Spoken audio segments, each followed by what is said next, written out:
Hackers hide malware in DNS records using hex-encoded fragments. Custom backdoor hits SonicWall SMA devices, even fully patched units.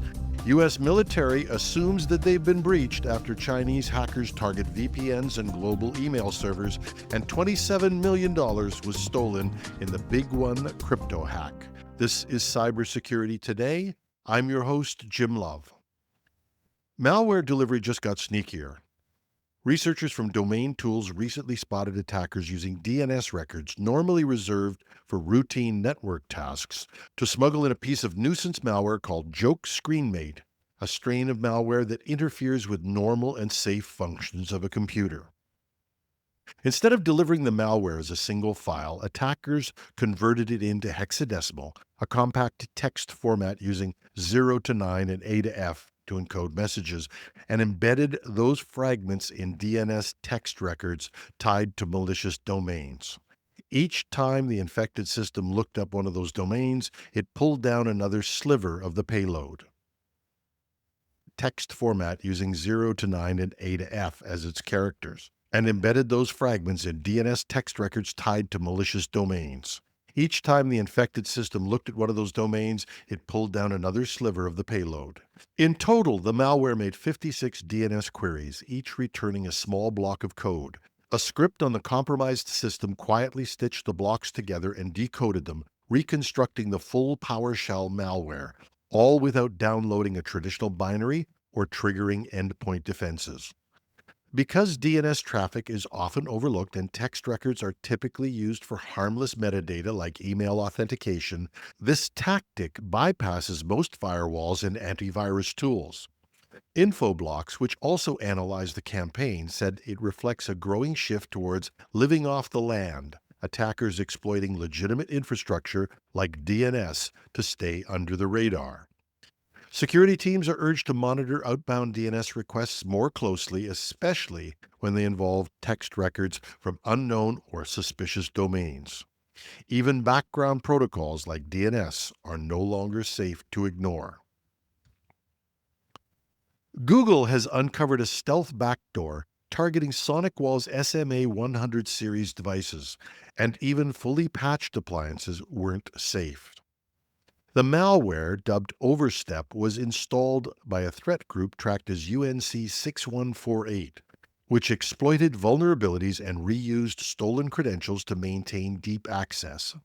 In some cases, credentials were harvested months before the implants were deployed, suggesting a long-term staging operation. Google researchers said the attackers may have intimate knowledge of SonicWall internals based on how precisely the malware mimicked the legitimate processes and avoided detection. The backdoor targeted SMA 200, 210, 400, 410, and 500V models, all currently end of sale, but still receiving patches. The attackers deployed a rootkit that persisted across firmware upgrades by hijacking the system bootloader. As noted, the attack revealed a strong knowledge of SonicWall devices. The payload was disguised to match legitimate binaries in both name and file size. Once active, it created new admin accounts, suppressed logs, and filtered outbound traffic to avoid triggering alerts.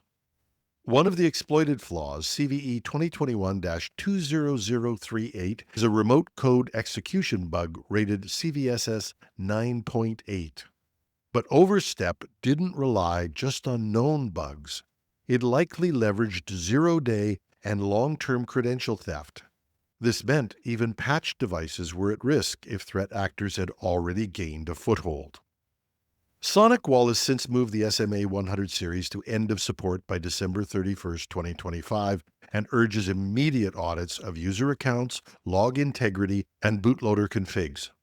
For organizations still running these devices, migration plans should start now. The U.S. military has ordered every branch to assume its networks are compromised after a stealth campaign by suspected Chinese hackers breached internal email servers and likely much more. The group, known as Salt Typhoon or APT-40, exploited vulnerabilities in Ivanti Connect secure VPNs to gain access to sensitive systems. But this wasn't just a military operation. According to researchers, the same campaign targeted over 100 organizations worldwide, including defense contractors, educational institutions, and critical infrastructure providers, all using the same vulnerable devices. Inside the Department of Defense, attackers moved laterally to access internal military email servers using valid credentials and built-in admin tools to stay hidden. Investigators believe some compromised accounts and credentials may have been stolen months, perhaps even as much as a year before detection, meaning the attackers were already inside when patches were finally applied. What triggered a full-scale response wasn't just the intrusion, it was the methodical precision. Salt Typhoon avoided malware and instead used living off the land techniques like PowerShell, remote desktops, and scheduled tasks, making them nearly invisible to traditional security tools.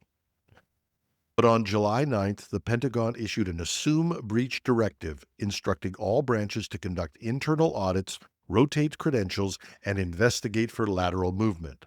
This warning applies even to patched systems. The breach highlights just how deep foreign cybercriminal gangs may be in networks that are essential to the defense and security of the United States and other countries. Not only defense, but telecommunications and infrastructure and others have been massively invaded over the past few years. The fact that these attacks have remained undetected for so long is also a huge cause for concern. So just how much of the defense and critical infrastructure is still affected? It will take a massive effort to detect, expunge, and protect for the future. But without such an effort, there will always be the question of how much information has been exfiltrated and how vulnerable the U.S. is in a world increasingly filled with global and regional conflicts. Until then, the advice is valid for most areas of U.S. infrastructure and perhaps for the world. Assume you have been breached. Another major crypto theft has hit the books. On July 15th, hackers drained $27 million in Ethereum from BigONE, a Singapore-based exchange, by gaining access to hot wallet operator keys. The attackers used the stolen credentials to authorize transfers directly from one of BigONE's internet-connected wallets. Blockchain analysts from Cybers detected the activity in real time, watching as the stolen funds were quickly dispersed across multiple wallets, a classic laundering move to obscure the trail. The attack didn't exploit a vulnerability in smart contracts or exchange software. Instead, it was a case of key compromise. The attackers likely obtained a valid operational key or private credential with transaction authority. And that's what makes it especially dangerous, as no alarms go off until the funds are already gone.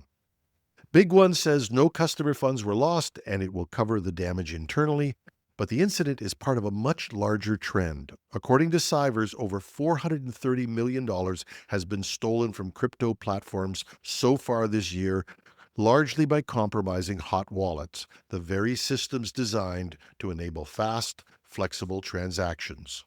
Many of these attacks, they say, originate from infrastructure linked to the North Korean Lazarus Group. The BigONE breach adds to the growing pressure on crypto exchanges to harden key management, rotate credentials proactively, and segment critical wallet infrastructure. Because in this environment, one leaked key can cost millions. And as an added downside, the funds could be a big part of supporting the rogue North Korean regime and its nuclear program.